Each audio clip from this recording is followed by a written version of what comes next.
Subscription کے button کو دبائیے اور ساتھ بیل آئیکن پر کلک کیجیے تاکہ آپ کو تمام ویڈیو فوراً مل سکیں۔ اس ویڈیو پسند آنے کی صورت میں اسے لائک، کمنٹ اور شیئر کرنا مت بھولیں۔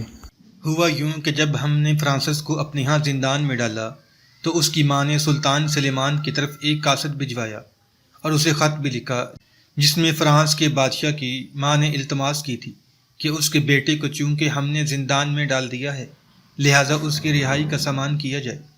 اس موقع پر ہمیں اپنی مملکت کے لیے خطرات اٹھتے دکھائی دیے، وہ اس طرح کہ اگر اس خط کے جواب میں ترکوں کا سلطان حرکت میں آ جاتا تو فرانس میں داخل ہوتا۔ فرانس کی قوت کو بھی اپنے ساتھ ملانے کے بعد اٹلی کو روندتا ہوا جب وہ آگے بڑھتا تو میں سمجھتا ہوں ہم اسے اسپین میں داخل ہونے سے روک نہیں سکتے تھے۔ اس طرح ہم وہ تباہی اور بربادی دیکھتے جس کا کوئی تصور بھی نہیں کر سکتا۔ اب چونکہ ہم نے فرانس کے بادشاہ کو رہا کر دیا ہے تو ہمیں امید ہے کہ ترکوں کا سلطان سلیمان ہمارے خلاف کوئی کارروائی نہیں کرے گا، لیکن اب بھی اس کے سامنے ایک ہدف ہے اور وہ ہنگری ہے۔ ہنگری کا بادشاہ ہمارا بہنوئی ہے، وہ مسلمانوں کے خلاف جنگوں میں مارا جا چکا ہے۔ اب اس کے مرنے کے بعد ہنگری پر ہمارا حق بنتا ہے۔ اسی بنا پر میرا بھائی فرلوندا جو آسٹریا کا بادشاہ ہے اس نے ہنگری پر بھی قبضہ کر لیا ہے۔ ہنگری کا ایک سردار جو عوام میں مقبول ہے، نام اس کا جان زاپولیا ہے۔ اب اس نے اپنے قاصد سلطان کی طرف بھیجے ہیں اور ان قاصدوں کو سلطان نے کیا جواب دیا ہے اور یہ کہ جان زاپولیا کے قاصدوں کے جواب میں ترکوں کا سلطان کس رد عمل کا اظہار کرتا ہے۔ لیکن میں چاہتا ہوں کہ ہم بھی بیکار نہ بیٹھیں۔ گو بحری بیڑوں کو حرکت میں لانے کے لیے ہمیں کئی ماہ لگ سکتے ہیں کیونکہ کچھ جہاز بیکار ہیں، مرمت چاہتے ہیں۔ میری سب سے بڑی خواہش ہے کہ سمندر میں اتریں اور خیر الدین باربروسا اور اس کی بحری قوت کو تباہ و برباد کر دیں۔ ایسا کر کے میں سمجھوں گا کہ میں نے ترکوں کے سلطان سلیمان کو اس کے ایک انتہائی اہم دستورات سے محروم کر دیا۔ لیکن بیڑوں کی تیاری پر ہمیں ایک عرصہ درکار ہوگا۔ چارلس جب خاموش ہوا تب خدشات کا اظہار کرتے ہوئے اس کا امیر البحر دوریا کہنے لگا، مالک جو کچھ آپ نے سوچا ہے وہ مناسب بھی ہے اور بہتر بھی، لیکن ایک پہلو کو ہم نظر انداز کر رہے ہیں۔ تیز اور سوالیہ نگاہوں سے چارلس نے دوریا کی طرف دیکھا، پھر پوچھ لیا، دوریا تمہارا اشارہ کس پہلو کی طرف ہے؟ کیا سمندر کے اندر کوئی اور طاقت اور قوت بھی ہے جو خیر الدین باربروسا کی حمایت میں اچانک ہم پر حملہ آور ہو کر ہمیں نقصان پہنچا سکتی ہے؟ اگر ایسی کوئی طاقت اور قوت ہے تو اس کی نشاندہی کرو تاکہ جب ہم اتنے ملکوں کے بحری بیڑے کو لے کر نکلیں تو ہر اس قوت کو روند کر رکھ دیں جو آنے والے دنوں میں ہماری راہ کی رکاوٹ بننے کی کوشش کرے۔ اس وقت ہمارے سامنے سب سے بڑا اور اہم ہدف خیر الدین باربروسا ہے۔ یاد رکھو اگر اس شخص کو زیر نہ کیا گیا تو یہ شخص صرف الجزائر، ٹیونس اور اس کے ملحقہ علاقوں تک محدود نہیں رہے گا، پورے افریقہ کے اندر ایک بہت بڑی قوت بن کر اٹھے گا، اور جس دن ایسا ہوگا تو یاد رکھنا اس روز ہسپانیوں اور سسلی دونوں کا مستقبل تاریک ہوگا ہی، اس کے ساتھ ہی اٹلی کے لیے بھی بے شمار خطرات اٹھ کھڑے ہوں گے۔ چارلس جب خاموش ہوا تب دوریا کہنے لگا، مالک جہاں تک خیر الدین باربروسا کا تعلق ہے، جب تک ہم اسے زیر نہیں کرتے یا اس کا خاتمہ نہیں کرتے اس وقت تک ہم محفوظ نہیں ہیں۔ خیر الدین باربروسا کو تو ہم نے ختم کرنا ہی ہے، یہ تو ایک اٹل فیصلہ ہے۔ میرا اشارہ اس وقت مسلمانوں کے سلطان سلیمان کی طرف ہے۔ میں یہ اندیشہ ظاہر کرنا چاہتا ہوں کہ جب ہم اس متحدہ بحری بیڑے کو لے کر خیر الدین باربروسا کا خاتمہ کرنے کے لیے نکلتے ہیں تو کیا ایسا نہ ہو جائے گا کہ مسلمانوں کا سلطان سلیمان اپنے لشکر کو لے کر نکلے اور جان زاپولیے کے حق میں یورپ پر چڑھ دوڑے۔ اس موقع پر چارلس کے چہرے پر طنزیہ سی مسکراہٹ نمودار ہوئی، پھر بڑے فخر اور گمانڈ میں کہنے لگا، اگر ایسا ہو بھی جائے تو مسلمانوں کا سلطان ہمارا کیا بگاڑ لے گا؟ میرا بھائی فرلوندا آسٹریا کا حکمران ہے، اس کے پاس اس وقت سلطان سلیمان سے بھی زیادہ بڑی عسکری قوت ہے۔ اس کے علاوہ میں نے کچھ لشکر ہسپانیہ سے بھی بھیج دیے ہیں۔ جرمنی، بوہیمیا، بیلجیم، ہالینڈ کے بہت سے لشکر بھی اس کے پاس پہنچ چکے ہیں۔ مجھے امید ہے کہ جب ہم خیر الدین باربروسا کے تعاقب میں نکلیں گے تو مسلمانوں کا سلطان ضرور یورپ کا رخ کرے گا، اور مجھے یہ بھی یقین ہے کہ جس طرح کھلے سمندر کے اندر ہم خیر الدین باربروسا کو اپنے سامنے زیر کریں گے، اس طرح میرا بھائی فرلوندا یورپ کے وسیع میدانوں میں مسلمانوں کے سلطان سلیمان کو بھی زیر کر کے یا پسپا کر کے بھاگ جانے پر مجبور کر دے گا۔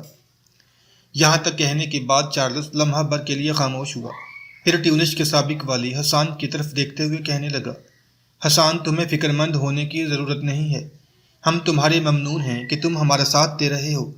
چند ماہ تک ہم خیر الدین باربروسا کے تعاقب میں نکلیں گے، اس وقت تک تمہارا قیام ہمارے ہاں ایک معزز مہمان کی حیثیت سے ہوگا۔ اس کے ساتھ ہی وہ اجلاس چارلس نے ختم کر دیا اور دوریا کو حکم دیا کہ حسان کو اپنے ساتھ لے جائے اور اس کے قیام کا بہترین اہتمام کرے۔ اس کے ساتھ ہی چارلس اٹھ گیا، جبکہ دوریا ٹیونس کے سابق حکمران حسان کو اپنے ساتھ لے جا رہا تھا۔ اپنی بہت سی کشتیوں کو سمندر کے اندر محفوظ کرنے کے بعد خیر الدین باربروسا نے اپنے دوسرے کام کی ابتدا کی تھی۔ اپنے لشکر کے ساتھ وہ اپنے مسکن سے نکلا، صحرا کا رخ کیا۔ اس کے سامنے دو ہدف تھے، پہلا بربروں کے سلطان حفصی کو اپنے سامنے زیر کرنا اور دوسرا تلمسان کے بادشاہ ابو حمو کو مطیع و فرمانبردار بنانا۔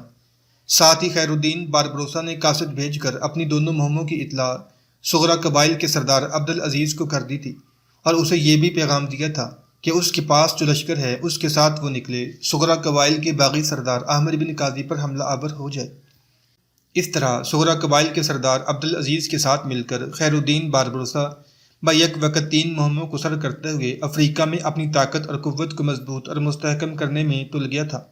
اپنے مسکن سے کوچ کرنے سے پہلے خیر الدین باربروسا نے احتیاطی تدابیر کرتے ہوئے چند دن پہلے ہی اپنے مخبروں کو بربروں کے سلطان حفصی اور تلمسان کے حکمران ابو حمو پر نگاہ رکھنے کے لیے روانہ کر دیا تھا۔ خیر الدین باربروسا نے پہلے بربروں کے سلطان حفصی کا رخ کیا۔ ابھی وہ بربروں کے سلطان حفصی کی حدود سے کافی دور تھے کہ خیر الدین باربروسا اور اس کے ساتھ جس قدر سالار تھے وہ رک گئے، لشکر بھی پیچھے رک گیا تھا۔ طلایہگر قریب آئے، خیر الدین باربروسا اور باقی سالاروں کے سامنے آ کر رکے۔ پھر ان میں سے ایک خیر الدین کو مخاطب کرتے ہوئے کہہ رہا تھا، امیر، ہم آپ کے لیے 2 اہم خبریں لے کر آئے ہیں۔ پہلی یہ کہ بربروں کے سلطان حفصی اور تلمسان کے حکمران ابو حمو کو خبر ہو گئی ہے کہ آپ ان پر حملہ آور ہونے کے لیے نکل چکے ہیں۔ اس سلسلے میں ان دونوں نے آپ کے خلاف ہسپانیہ کے سپہ سالار مونکیٹ سے بھی مدد طلب کی ہے۔ مونکیٹ کا ایک لشکر سلطان حفصی کے پاس پہنچ چکا ہے، اسی طرح ابو حمو کا لشکر بھی حفصی کے پاس جمع ہو چکا ہے۔ ان کا طریقہ کار کچھ اس طرح ہوگا، تینوں لشکر کو یکجا کر کے وہ 2 حصوں میں تقسیم کریں گے۔ امیر ایک حصہ آپ کی راہ روکنے اور آپ کو جنگ میں مصروف رکھنے کے لیے آپ کے سامنے آئے گا۔ جنگ شروع ہو جائے گی اور عین جنگ کے دوران ان کے لشکر کا دوسرا حصہ، جسے انہوں نے گھات میں بٹھا دیا ہوگا، وہ اپنی گھات سے نکل کر آپ پر حملہ آور ہو کر آپ کے خلاف فوائد حاصل کرنے کی کوشش کرے گا۔ یہاں تک کہنے کے بعد طلایہگر جب خاموش ہوا تو ہلکے ہلکے تبسم میں خیر الدین باربروسا نے اپنے قریب کھڑے ترغوت حسن کرسو کاکاد سنعان سالیہ اپنے بیٹے حسن اور دیگر سالاروں کی طرف دیکھا اور پھر طلایہگروں کو مخاطب کرتے ہوئے کہنے لگا، اگر انہوں نے ہمارے خلاف اپنی کامیابی کو یقینی بنانے کے لیے لشکر کا ایک حصہ گھات میں بٹھا دیا ہے، اور جو لشکر راہ روکے گا اس کی بھی جس لشکر کو وہ گھاٹ میں بٹھائیں گے اس کی بھی خوب خبر لوں گا۔ اس سلسلے میں تمہیں فکر مند ہونے کی ضرورت نہیں ہے۔ یہاں تک کہنے کے بعد خیر الدین باربروسا پھر بڑی شفقت میں آنے والے طلایہگروں کو مخاطب کرتے ہوئے کہنے لگا، تمہاری ایک خبر تو مکمل ہوئی اور میں تمہاری اس خبر کے مطابق انتظامات بھی مکمل کر لوں گا، اب دوسری خبر کہو۔ وہی طلایہگر بولا اور مسکراتے ہوئے کہنے لگا، امیر، دوسری خبر بہت اچھی ہے۔ امیر، شاید آپ کو یاد ہوگا کہ مرنے والے کوکو کے 2 بہترین سالار ہوا کرتے تھے، علقمہ بن سعدون اور عبادہ بن تمام۔ طلایہگر کو خاموش ہو جانا پڑا، اس لیے کہ اس کی بات کاٹتے ہوئے خیر الدین باربروسا بول اٹھا، میں ان دونوں کو خوب جانتا ہوں، ان دونوں نے ہی میری حمایت کرتے ہوئے ابن قاضی کو موت کی گھاٹ اتارا تھا۔ وہ دونوں عالم اسلام اور مسلمانوں کا درد رکھنے والے ہیں۔ کچھ عرصہ بیچارے اپنے دل پر جبر کرتے ہوئے اپنے ضمیر کے باغی بن کر ابن قاضی کا ساتھ دیتے رہے، اور جب ان دونوں نے محسوس کیا کہ ابن قاضی مسلمانوں کے خلاف آگے جاتے ہوئے اپنی حدود سے باہر ہوتا جا رہا ہے، تب انہوں نے اس کے بیٹے کو اپنے ساتھ ملایا اور ابن قاضی کا خاتمہ کر دیا۔ اب بولو، تم ان دونوں یعنی عبادہ بن تمام اور علقمہ بن سعدون سے متعلق کیا کہنا چاہتے ہو؟ خیر الدین باربروسا جب خاموش ہوا تو طلایہگر نے کہنا شروع کیا، امیر، ہمارے پیچھے وہ دونوں زندہ دل سالار ایک لشکر لے کر آ رہے ہیں، اور وہ بربروں کے سلطان حفصی اور تلمسان کے حکمران ابو حمو کے خلاف آپ کا ساتھ دیں گے۔ یہ خبر سن کر خیر الدین کے چہرے پر ایک مسکراہٹ، آنکھوں میں ایک انوکھی چمک پیدا ہوئی۔ باقی سارے سالار بھی خوشی کا اظہار کر رہے تھے۔ پھر خیر الدین باربروسا بڑے غور اور بڑے انہماک سے اپنی دائیں جانب صحرا کے اندر دیکھنے لگا تھا، اس لیے کہ اس جانب سے گرد کے بادل اٹھنا شروع ہو چکے تھے جو اس بات کی نشاندہی کرتے تھے کہ کوئی لشکر ان کی طرف آ رہا ہے۔ تھوڑی دیر بعد گرد کے بادل چھٹے تو ایک لشکر نمودار ہوا۔ ان گنت گھوڑے سرپٹ دوڑتے ہوئے خیر الدین باربروسا کا رخ کر رہے تھے۔ جب وہ نزدیک آئے تو خیر الدین باربروسا اور اس کے سارے سالاروں نے دیکھا کہ لشکر کے آگے آگے عبادہ بن تمام اور علقمہ بن سعدون تھے۔ قریب آ کر وہ لشکر رک گیا۔ ابن تمام اور ابن سعدون دونوں اپنے گھوڑوں کو اس جگہ لے آئے جہاں خیر الدین باربروسا اور دیگر سالار کھڑے تھے۔ ان کی طرف دیکھتے ہوئے خیر الدین باربروسا اپنے گھوڑے سے اتر گیا تھا۔ دوسرے سالار بھی اپنے گھوڑوں سے اتر چکے تھے۔ یہ صورتحال دیکھتے ہوئے ابن تمام اور ابن سعدون بھی اپنے گھوڑوں سے اتر کر آگے بڑھے۔ پہلے دونوں باری باری خیر الدین باربروسا سے گلے ملے، پھر وہ دوسرے سالاروں سے مل رہے تھے۔ اس موقع پر ان دونوں کو مخاطب کرتے ہوئے خیر الدین باربروسا کچھ کہنا چاہتا تھا کہ عبادہ بن تمام نے اسے مخاطب کرنے میں پہل کی۔ امیر خیر الدین، مجھے اور میرے عزیز ابن سعدون کو آپ سے ڈھیروں گلے اور شکوے ہیں۔ امیر، جب سے ہم نے ابن قاضی کو قتل کیا اس کے بعد آپ نے کئی مہمیں سر کی اور ہم لوگوں کو کبھی آواز نہیں دی۔ امیر، آپ جانتے ہیں مسلمانوں کی بہتری اور عالم اسلام کی یکجہتی کی خاطر ہم نے ابن قاضی کو موت کی گھاٹ اتارا۔ آپ اکثر و بیشتر صغرا قبائل کے سردار عبدالعزیز کو تو آواز دیتے رہے، لیکن ضرورت کے وقت کبھی ہمیں نہیں پکارا۔ امیر، آپ کبھی ہمیں پکار کر دیکھتے تو صحیح، پھر آپ جانتے کہ ہم کیسے رد عمل کا اظہار کرتے ہیں۔ عبادہ بن تمام کی اس گفتگو سے خیر الدین باربروسا ایسا متاثر ہوا تھا کہ اس کی آنکھیں نمناک ہو گئی تھیں، ہونٹ کاٹنے لگا تھا۔ کچھ دیر تک کچھ بول نہ سکا تھا، پھر اپنے آپ کو سنبھالتے ہوئے وہ کہہ رہا تھا، میں تم دونوں کے جذبوں، تم دونوں کے احساسات کو سلام پیش کرتا ہوں۔ اگر ضرورت کے وقت میں نے تمہیں آواز نہ دے کر غلطی کی ہے تو میں اپنی غلطی پر معذرت خواہ ہوں۔ میرے عزیز بھائیوں، دراصل میں چاہتا تھا کہ اس بار عبادہ بن تمام کی بجائے ابن سعدون بول اٹھا۔ امیر، آپ جو بھی چاہتے تھے آپ کو ہمیں فراموش نہیں کرنا چاہیے تھا۔ اس بار بھی دیکھیں، آپ بربروں کے سلطان حبشی تلمسان کے حکمران ابو ہمو کے خلاف نکل کھڑے ہوئے ہیں اور ہمیں نہ اطلاع دی نہ ہمیں ساتھ دینے کے لیے پکارا۔ یہ تو ہمیں آپ کے اطلاعیہ گروں کے ذریعے خبر ہوئی تو ہم نے اپنے لشکر کو استوار کیا اور آپ کے اطلاعیہ گروں کے پیچھے پیچھے ہم بھی نکل کھڑے ہوئے۔ خیر الدین باربروسا مسکرایا۔ آگے بڑھ کر اس نے باری باری ان دونوں کی پیٹھ تھپ تھپائی، پھر کہنے لگا، جو ہوا اسے فراموش کر دو۔ میرے خداوند نے چاہا تو آئندہ میں ضرورت کے وقت تم دونوں کو ضرور آواز دیا کروں گا۔ خیر الدین باربروسا جب یہاں تک کہنے پایا تب اسے مخاطب کرتے ہوئے ابن سعدون بول اٹھا، امیر، جس مہم پر آپ نکلے ہیں اس کی صورتحال یہ ہے کہ 3 لشکر جمع ہو چکے ہیں۔ ابن سعدون اپنی بات مکمل نہ کر سکا۔ خیر الدین باربروسا بول اٹھا، میرے اطلاعیہ گر مجھے پوری صورتحال سے آگاہ کر چکے ہیں۔ میں تمہارے آنے کی خبر سن کر رک گیا تھا۔ یہ مجھے بتا چکے ہیں کہ 3 لشکر جمع ہو چکے ہیں، بربروں کا، تلمسان کے حکمران ابو ہمو کا اور مونکیٹ کا، اور ان تینوں کو 2 حصوں میں تقسیم کر کے ایک حصہ ہمارے سامنے آئے گا، دوسرا گھات پر بیٹھ کر ضرورت کے وقت ہم پر حملہ آور ہو کر اپنے لیے فوائد حاصل کرنے کی کوشش کرے گا۔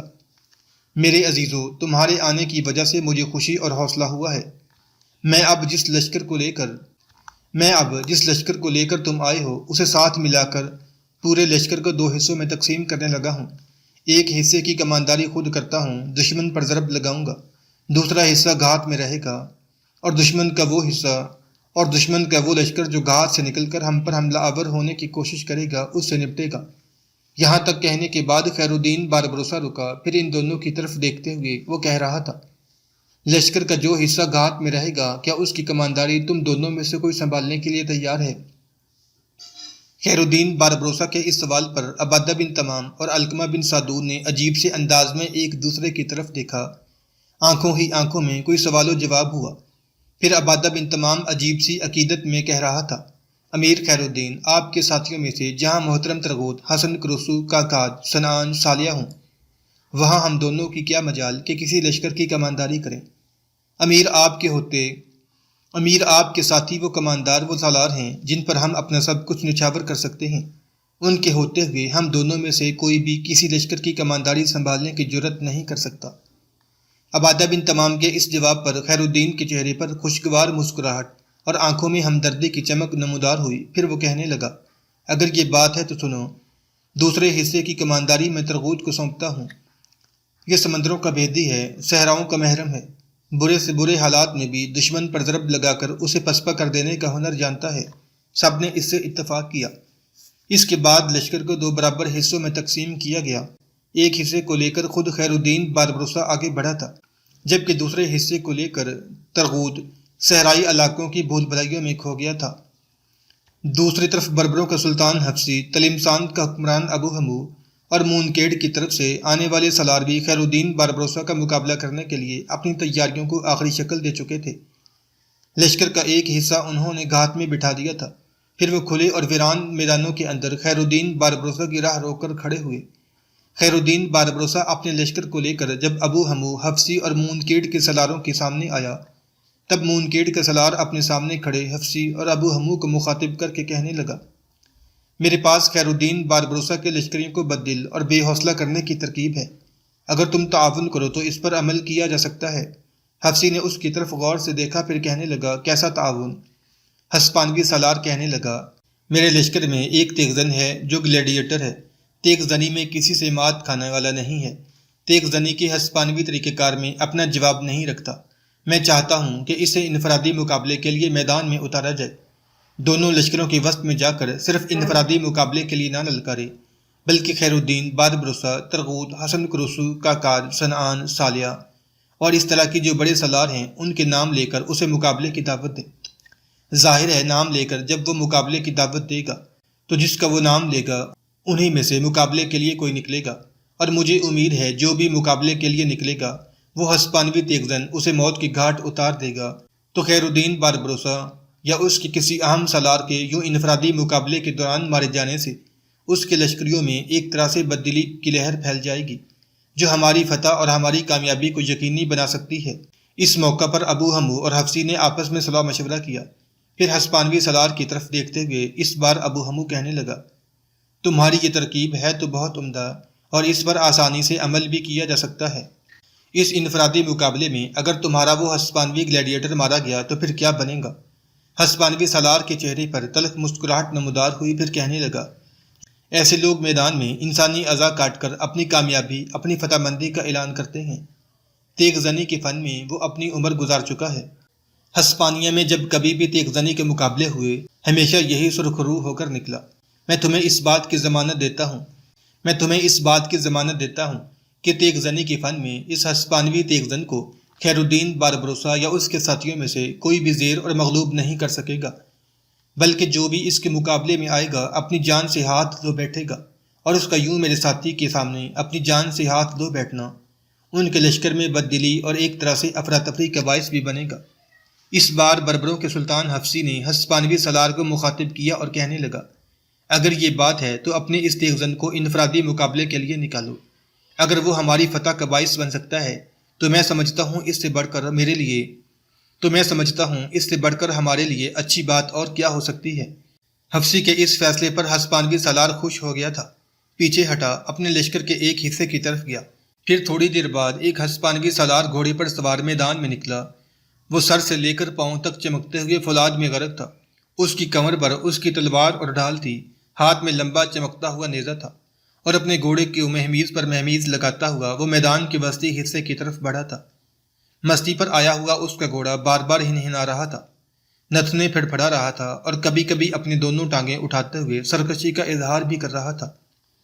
میدان کے وسط میں آ کر عجیب سے خوفناک انداز میں اس ہسپانوی تیغ زن نے اپنا نیزہ زمین میں گاڑا، پھر خیر الدین باربروسا اور اس کے بڑے بڑے سالاروں کے نام لیتے ہوئے اس نے انفرادی مقابلے کے لیے پکارا تھا۔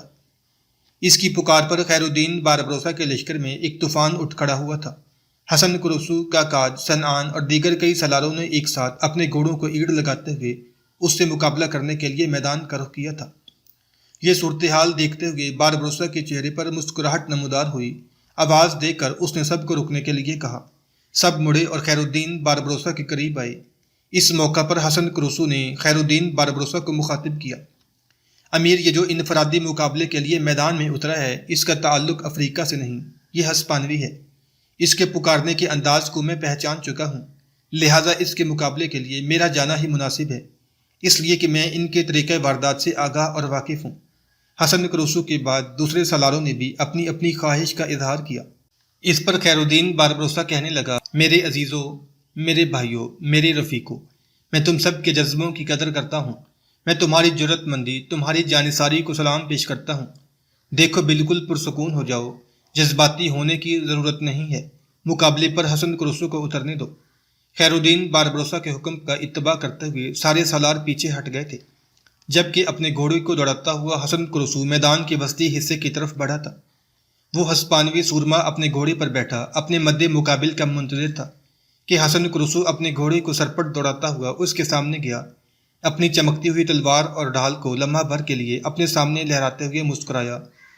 ساتھ ہی ایک خاص انداز میں اس نے گھوڑے کی ٹانگوں کے ذرا پیچھے جب مہمیز لگائی تو گھوڑا ہنہنایا، اپنی اگلی دونوں ٹانگیں اٹھاتے ہوئے اور وحشی قوت کا اظہار کیا۔ اس کے ساتھ حسن کرسو نے اسے مخاطب کیا، انفرادی مقابلے کے لیے پکارنے والے ہسپانوی، بتا تیرا نام کیا ہے؟ اس نے ایک مکروہ کہکا لگایا، کہنے لگا، تو نے بھی خوب پہچانا کہ میں ہسپانوی ہوں، میرا نام غلیظ ہے۔ جواب میں حسن کرسو نے بھی اس جیسا کہکا لگایا، کہنے لگا، تو پھر میرا نام حسن کرسو ہے۔ یہ نام یقیناً تو نے سن رکھا ہوگا، اور موت کے اس میدان میں میں تمہیں یقین دلاتا ہوں کہ تیرا نام میں غلیظ سے غلیظ میں تبدیل کر دوں گا۔ جواب میں ہسپانوی تیغزن غلیظ کہنے لگا، میرا تو خیال تھا کہ خیر الدین باربروسا خود میدان میں اترے گا، لیکن تجھے اس نے بھیجا، تیرے ساتھ بھی مقابلہ خوب رہے گا، اس لیے کہ حسن کرسو کا نام سارے یورپ میں جانا پہچانا ہے۔ وہ گلیڈیٹر جب خاموش ہوا تب اسے مخاطب کرتے ہوئے حسن کرسو کہنے لگا، تیرے مقابلے میں خیر الدین باربروسا کیوں آتا، جو ہسپانوی لشکر اس وقت ہمارے دشمنوں کی صفوں میں شامل ہے؟ اس کے سالار کو بھیجو، مقابلے میں آئے تو اس کے مقابلے میں خیر الدین باربروسا ضرور نکلے گا۔